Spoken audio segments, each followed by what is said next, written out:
जय श्री कृष्ण मित्रों, स्वागत है आपका गीता ज्ञान के इस अगले भाग में। पिछले भाग में हमने देखा कि अर्जुन मोह और शोक से भरकर युद्ध करने से पीछे हट गए। अब भगवान श्री कृष्ण उन्हें गीता का अमृत प्रदान कर रहे हैं। श्लोक 8 अध्याय 2 श्लोक 11 संस्कृत। अशोचानन्वशोचस्त्वं प्रज्ञावादांश भाषसे गतासून गतासूंश नानुशोचन्ति पंडिता। हिंदी अनुवाद। तुम उन व्यक्तियों के लिए शोक कर रहे हो जिनके लिए शोक करना उचित नहीं है और विद्वान के समान वचन कह रहे हो, परंतु जो बुद्धिमान हैं वे न जीवित के लिए शोक करते हैं न मृत के लिए। श्री कृष्ण अर्जुन से कहते हैं, हे अर्जुन, तुम बुद्धिमान की तरह बातें कर रहे हो, लेकिन वास्तव में तुम अज्ञान से ग्रसित हो। जो आत्मा अमर है उसके लिए शोक कैसा? मृत्यु केवल शरीर की है, आत्मा की नहीं। श्लोक 2 अध्याय 2 श्लोक 13 संस्कृत।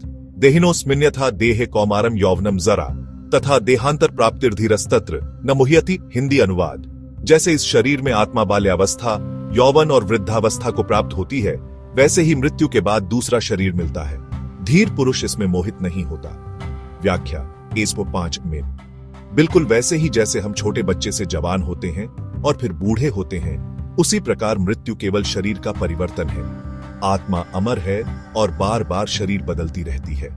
जैसे हम पुराने कपड़े उतारकर नए पहनते हैं, आत्मा अमर है और बार बार शरीर बदलती रहती है, जैसे हम पुराने कपड़े उतारकर नए पहनते हैं।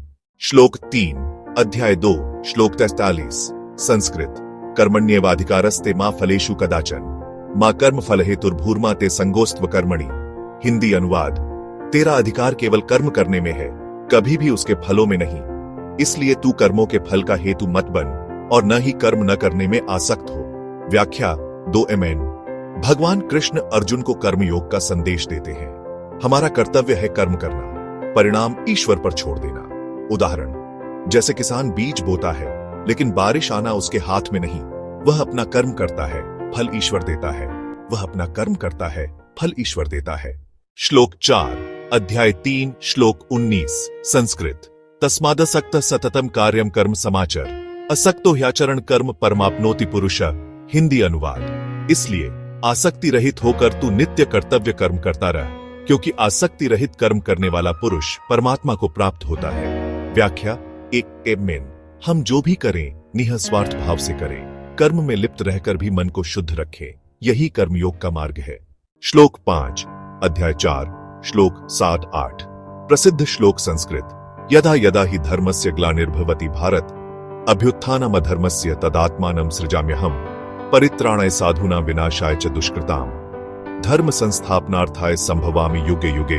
हिंदी अनुवाद। हे अर्जुन, जब जब धर्म की हानि और अधर्म की वृद्धि होती है, तब तब मैं अवतार लेता हूं। सज्जनों की रक्षा, दुष्टों का विनाश और धर्म की पुनः स्थापना के लिए मैं युग युग में प्रकट होता हूं। व्याख्या 2 एमएन। यह गीता का सबसे लोकप्रिय संदेश है। ईश्वर हर युग में आते हैं, चाहे राम के रूप में, कृष्ण के रूप में या संतों के रूप में, ताकि मानवता की रक्षा हो सके और धर्म की स्थापना बनी रहे। श्लोक 6 अध्याय 18 श्लोक 64 गीता का सार संस्कृत। सर्वधर्मान् परित्यज्य मामेकं शरणं व्रज अहम त्वां सर्व पापेभ्यो मोक्षयिष्यामि मा शुचः। हिंदी अनुवाद। सभी धर्मों को छोड़कर केवल मेरी शरण में आ जा, मैं तुझे सभी पापों से मुक्त कर दूंगा, तू शोक मत कर। व्याख्या 2 एमएन। भगवान गीता के अंत में अर्जुन से कहते हैं, संपूर्ण समर्पण ही मोक्ष का मार्ग है। यदि मनुष्य अपना अहंकार छोड़कर ईश्वर की शरण ले ले तो उसे किसी से भय नहीं होता।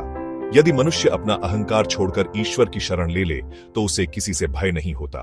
मित्रों, गीता का यह ज्ञान केवल अर्जुन के लिए नहीं था, यह पूरे संसार के लिए है। इसमें कर्म का संदेश है, भक्ति का संदेश है और जीवन जीने की कला है। अगले भाग में हम गीता के और रहस्यों को जानेंगे। जय श्री कृष्ण।